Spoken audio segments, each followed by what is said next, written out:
क्या कहना चाहते हैं? मेरा नाम मोहम्मद जाबिर है। मैं यहाँ महू की शहर जामा मस्जिद में, महू शहर की जामा मस्जिद में इमाम हूँ। जी बताएं। मेरा नाम मोहम्मद जाबिर है। मैं महू शहर की जामा मस्जिद में इमाम हूँ। मैंने आप मीडिया साथियों को इसलिए बुलाया है कि मुझे ये खबर मिली है सोशल मीडिया से के थ्रू, चूँकि ये बाकायदा पूरे देश में ये माहौल बनाने की कोशिश की जा रही है या खबर फैलाने की कोशिश की जा रही है कि मुसलमान को इंडिया की जीत से नाराज़गी थी और इस तरह से ये मामला बिगड़ा है और मुसलमानों की वजह से ये सब कुछ हुआ है। ये एक गलत बात फैलाई जा रही है और इस चीज़ से हमें बहुत दुख हुआ है। मुस्लिम कौम को या मुस्लिम समाज को इस तरह बदनाम करने की कोई ज़रूरत नहीं है। मुसलमान भी इसी देश के वासी हैं। ये परसेप्शन चूँकि देश में बहुत सारे लोगों ने पहले से ही बना रखा है कि मुसलमान जो है वो देश विरोधी हैं, और जबकि कहानी यहाँ पर जो शुरू हुई है वो इस तरह शुरू हुई है कि सबसे पहली चीज़ शासन प्रशासन से जिस तरह की चूक हुई है, उन चूकों के चलते यहाँ पर यह हादसा हुआ है। दोनों तरफ के लोगों से की सहमति, शासन की, प्रशासन की मौजूदगी में और बीचवानी में रहकर ये बात रख कर ये बात तय हुई थी कि जामा मस्जिद के इस रूट से किसी तरह का जुलूस नहीं निकलेगा। रात को जो जुलूस निकला उसकी पहली बात तो कोई परमिशन नहीं थी, उसकी कोई आगवानी करने वाला नहीं था। वो एक उपद्रवियों की भीड़ थी। वो इंडिया की जीत के नाम पर मस्जिदों और धर्म स्थलों के बाहर सिर्फ शोर शराबा करना और नारा करना उनका काम था। लोग नमाज से जब निकले हैं तो उस वक्त में ये भी हुआ है कि सुतली बम मस्जिद पर फेंका गया। अब इसका इंडिया की जीत से क्या लेना देना था? क्या मस्जिद पर बम फेंकने से इंडिया की जीत का जश्न मनेगा? ये बहुत बुरी बात हुई है और इस चीज़ का हमें बहुत दुख है कि एक तरफ गलती करने वाले गलती कर रहे हैं, दूसरी तरफ कुछ लोग ऐसे हैं जिनके हाथ में किसी भी तरह का सोशल मीडिया का कोई सा भी प्लेटफॉर्म या आईडी है तो वो उसके थ्रू ये फैलाने की कोशिश कर रहे हैं कि मुसलमान जो है वो देश का विरोधी है और इंडिया की जीत से उसको तकलीफ है वगैरह वगैरह वगैरह। हम इस चीज़ से बहुत दुखी हैं और बहुत साफ साफ कहना चाहते हैं कि हमारी मस्जिद न पाकिस्तान में है न हमारे महल्ले बांग्लादेश में है। हम इसी हिंदुस्तान के निवासी हैं, इसी हिंदुस्तान में हम रहे हैं, इसी हिंदुस्तान में हम रहते हैं, इसी हिंदुस्तान के साथ हमारा रिश्ता है। इस तरह की बातें करना ये और फिर कुछ लोगों की तो मैं समझता हूँ कुछ लोगों की तो रोजी रोटी या नेतागिरी या उनका अपना जो भी प्रोफेशन है वो तो हिंदू मुस्लिम पर चल रहा है। तो उन लोगों के पास पद है या ओहदा है या पावर है, वो इस तरह की बात करते हैं, उनको शोभा नहीं देता। मतलब ठीक है, आप किसी की चापलूसी कर सकते हैं लेकिन आप किसी की बात से उस वक्त तक सहमत नहीं हो सकते जब तक उसमें सच्चाई ना हो। लेकिन जो आरोप लगाए जा रहे हैं दूसरी तरफ से भी, मैं उसी आरोप तरफ से लगाए जा रहे हैं।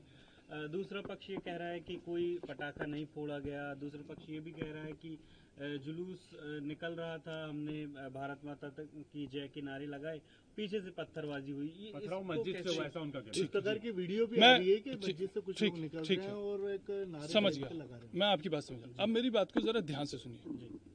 यहाँ मस्जिदों में पत्थर के ढेर लगे हैं क्या? मैं मीडिया पर्सन से बहुत खुल के बात कहता हूँ, आप पूरी मस्जिद और इसके आसपास के सारे एरिया को छान मारिए, क्या यहाँ पर पत्थर जमा किए हुए थे? एक बात। दूसरी बात, मेरा बुनियादी सवाल यह है कि जिस एरिया से जुलूस नहीं निकलना प्रशासन की मौजूदगी में बीचवानी में रहकर दोनों पक्षों के बीच तय हो चुका था, उस वक्त में जुलूस का उसी रूट से निकलना, बगैर आगवानी करने वालों और उसके संयोजकों के बगैर निकलना, नारों के साथ निकलना, नमाज के वक्त में निकलना, क्या ये सब इस देश में मतलब पनपने की बातें हैं या महू में इस तरह सद्भावना पैदा होगी? क्या ये चीज़ ठीक हुई? मेरा सवाल इंसानियत के नाते, मैं एक मुस्लिम पक्ष का पक्षकार होने के नाते बात नहीं कर रहा हूँ। मेरा कहना यह है कि क्या ये मंदिर के सामने होता तब भी गलत था, ये मस्जिद के सामने है तो क्यों गलत नहीं है? अगर ये मंदिर के सामने होता तो गलत था, तो ये मस्जिद के सामने है तो क्यों गलत नहीं है? तो ऐसी जो बातें आ रही हैं कि जुलूस तो निकाल सकते हैं, जैसा कि आपने कहा कि क्या बिना परमिशन के जुलूस निकलेंगे? मैं आपसे लिखा हुआ ले लूं? नहीं, देश की जीत के जुलूस के लिए कोई रूट तो होता है, कुछ गाइडलाइंस तो होती हैं, कुछ तो व्यवस्था होती है। नहीं तो पॉलिटिक्स अगर कोई वो होता तो बिल्कुल गाइडलाइन होती है, तो देश की जीत का था। नहीं, देश की जीत के जश्न, आपने बताया, मेरी बात सुनो, देश की जीत के जश्न के लिए कुछ तो थोड़ा तो कहीं तो कुछ तो पाबंदी होगी ना। जो वीडियो मार्केट में चल रहे हैं उसमें मुस्लिम समाज के लोग पत्थर फेंकते हुए नजर आ रहे हैं, उस पर क्या कहना है? नहीं, दूसरी तरफ से तो फूल आ रहे थे, बस यही कहूंगा मैं। यानी कि दोनों तरफ से पथराव हुआ। बिल्कुल ठीक है, मैं मान रहा हूँ ना भाई, पथराव ऐसा नहीं, मैं ये नहीं कह रहा हूँ। अब रात को मुझे किसी मीडिया पर्सन ने पूछा कि साहब जिन लोगों ने किया है वो उपद्रवी थे, मुसलमान में जिनके रिकॉर्ड खराब है उन्होंने किया, तो मैंने कहा उधर से तो दूध के दूल्हे फेंक रहे थे। ये तो कोई बात नहीं हुई ना, मतलब अच्छा नहीं लगता। कोई एफआईआर वगैरह की गई है? नहीं, मैंने पर्सनल अभी कोई एफआईआर नहीं की है, लेकिन मेरा लोगों से, सभी तरफ के लोगों से मेरा यह आह्वान है कि अगर किसी का वाकई कोई नुकसान हुआ है तो उस नुकसान के लिए वो पुलिस को आगाह करें और अपनी नुकसानी की रिपोर्ट वाकई सच्चाई के साथ जो बात है वो प्रशासन के सामने रखें, ताकि उसके दिल में ये नहीं रहे कि भाई प्रशासन में किसी तरह की जो है निष्क्रियता है। एक चीज़। दूसरी चीज़ मैं एक और कहना चाहूँगा, जो आप लोगों से मीडिया वालों से आप बहुत बहुत प्यार के साथ कहना चाहूँगा कि प्लीज़ मेरी कौम पर इस तरह के इल्ज़ाम मत लगाएं। आपका नाम बताइए। मेरा नाम मोहम्मद। प्रेस वाले थोड़ी लगा रहे हैं। नहीं, इस तरह के इल्ज़ाम, देखिए सुनिए मेरी बात सुनिए। एक और सवाल उठता है कि अभी तक जो कार्रवाई हुई है शासन प्रशासन, पुलिस प्रशासन की तरफ से, उससे आप संतुष्ट हैं? अभी तो आने वाला वक्त बताएगा कि कितनी संतुष्टि मिलती है, कितनी नहीं मिलती, क्योंकि प्रशासन को भी काम करने के लिए अपना टाइम चाहिए और बिल्कुल होना चाहिए, रहेगी। और आप हमसे कहिए कि हमें क्या करना है, हम करने के लिए तैयार हैं, शांति के लिए क्यों नहीं करेंगे। हमने प्रशासन से कहा है कि हम पूरी तरह जो है। अच्छा, एक चीज और, लोग इस तरह खबर फैला रहे हैं मुसलमानों ने क्या, आग तो मुसलमानों की दुकानों में लगी है, गाड़ियां तो मुसलमानों की चली है और घरों में घुस के तो मुसलमानों के मारा गया। आप मुझे 2-4 वाकई ऐसे बता दीजिए कि हिंदुओं के घर में घुस के मुसलमानों ने मारा हो, मुसलमानों ने 2-4 दुकानों को आग लगा दी हो, 10-5 बाइकें चली हो। मेरा खुला चैलेंज है भाई, मैं खुल के बोल रहा हूँ। नहीं, मेरी बात नहीं समझा। जो मैं इस घटना से जुड़े हुए मैं ये बात कर रहा हूँ कि मुसलमानों की 5 दुकान 7 दुकानों में आग लगी। मुझे आप बताइए कि ऐसे 2 दुकानों में 4 दुकानों में आग लग गई क्या? पत्ती चौराहे में यही लोग का आरोप लगा रहे हैं कि हुआ है। मैं वही कहना चाह रहा हूँ कि आपके पास कैमरा है कि मेरे पास कैमरा है, पहुंचिए ना, आप बताइए ना उसको।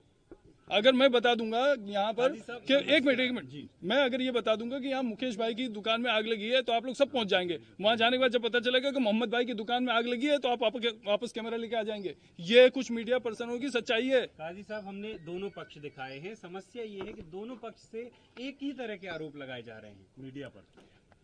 अच्छा, मीडिया पर दोनों तरफ का?